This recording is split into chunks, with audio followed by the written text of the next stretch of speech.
It's time to make more raised beds for the garden. The stability of the future is not known and does not indicate a comfortable outcome. Inflation is at a Jimmy Carter high levels, and there are serious concerns about supply chains. With different groups demanding this and that which disrupts the economy, the more that we can do for ourselves, the better, even at our age. So it's time to make some more raised beds. Come along and see how I do it.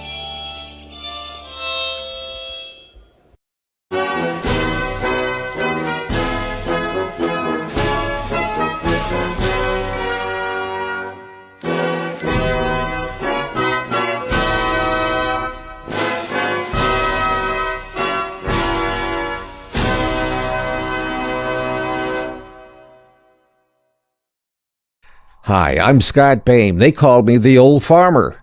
I'm building 5 new raised beds. 2 beds will be 4 feet by 4 feet. They will either be used for herbs or a salad garden. Salad gardens are mostly for salads and garnish. It will have those plants that we don't need a lot of, so that the more traditional garden plants will not overgrow them. Parsley is a good example of something for a salad garden. Lettuces would also be another good example.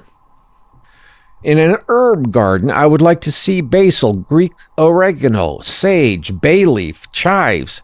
Dill are probably some of the ones we will grow. Garlic and onions will go into the 4x8 beds. I'm building 3 of these. I have built raised beds in the past using 6-inch boards with a seam in the middle. But then I had weeds growing out of those seams, so I have switched to 12-inch boards. Normally, I like using 12 by 2 by 8 lumber. Since it's for the raised beds, I don't worry about finishing the boards by sanding or planing. I do apply a coating. The recipe is in the comments below. It's very important to use some kind of protection on the lumber to help protect against rotting boards. The lumber will last as much as 10 times longer with the proper finish, or Norwegian. Because the lumber prices were extremely high when purchasing the wood, I went with the nominal 1-inch boards that are actually 3/4 inch. They won't last as long, but I do want to get these built and operational for spring of 2022. I leave 4-foot paths between the raised beds so that it will be easy to work the beds and to bring a garden wagon between the beds for easier harvesting. The layout is designed so that if need be, a hoop house can be installed over the raised beds. If food production is needed beyond a supplement garden, I can short space or rebuild the 4x4 beds, making them 4x8. When coating the boards, I use a formula that is safe and can even be made from food-grade materials, and is used for park benches and picnic tables by the national parks. Noah Bradley of Handmade Houses with Noah Bradley, the link is in the comments below, is the place I got the recipe, and I will be replacing the south-facing boards on the first 3 beds this coming spring after 5 years of use. I could go longer, but they're now starting to look a little ratty.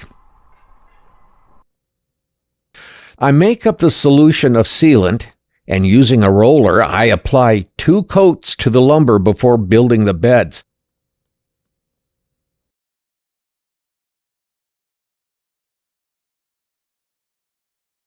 I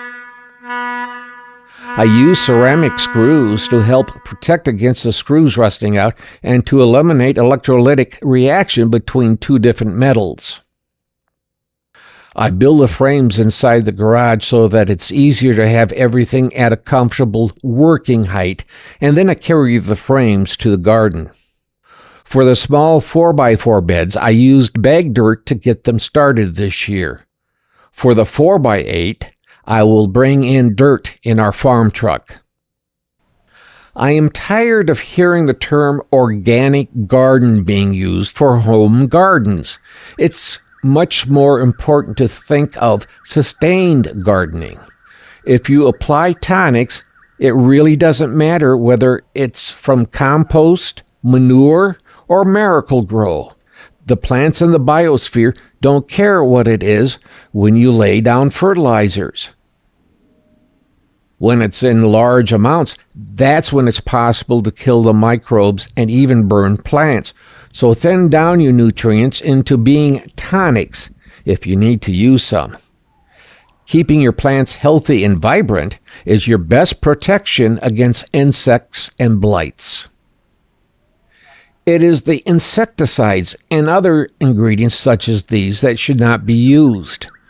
There are plenty alternatives to choose from. A quick search will find an option you will want to use.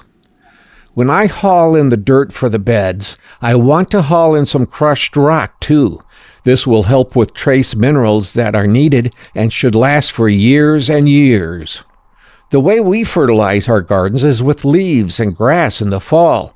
We pile it high and leave this compost in place in the spring. This is easier for us than working compost piles, and it works better too. There is no runoff of nutrients that can happen with a compost pile. We disturb the beds as little as possible when planting in the spring or sequential plantings. We want to keep the microbes as happy as possible. The cattle panels are in place on the original 3 raised beds for 2 reasons. The first is to use as tie-ups for crops that climb like tomatoes. Also, it gives us the ability to cover the bed to help extend the growing season. It won't work for some plants in Michigan because we don't have enough intense light in the late fall to make the sugars needed in such plants as tomatoes. When we have picked tomatoes in late fall, they taste like winter store-bought tomatoes. These raised beds can give us 1/4 of the food we need. If you don't mind what you eat, that is a very boring diet. 750 square feet will, when intensive gardening and with succession planting is used, can give a person the nutrients and calories needed to live for 1 year. Most basements, if grow lights are used, could provide enough growing space to grow most of the food needed for a family. I would have grow lights hooked to solar panels and backup batteries if I was going to plant in the basement something more than a salad garden. I'm coming to the realization that if tomato plants grown inside have 12 hours of 100,000 lumens, you should be able to grow tasty tomatoes. You have to push the lumens to get hothouse tomatoes tasting like garden tomatoes.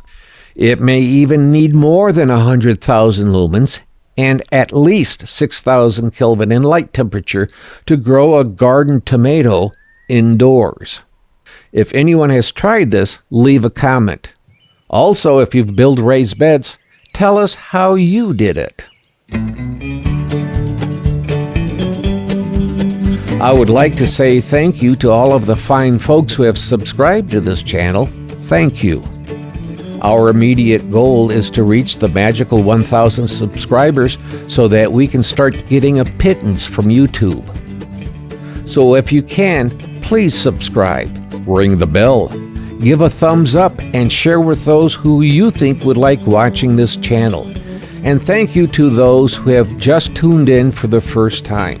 I hope we are a channel that you will like to come back and watch again. Well, this is the old farmer, Scott Payne. Be well. Be safe. Don't forget to click like and click subscribe on the Old Farmer YouTube channel. And thanks again for watching. Bye.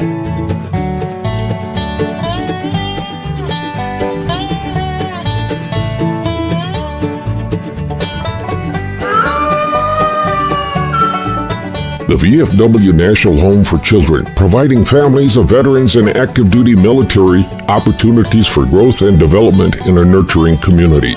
Please consider a donation to help their children and families. I.C. Rhodes speaking.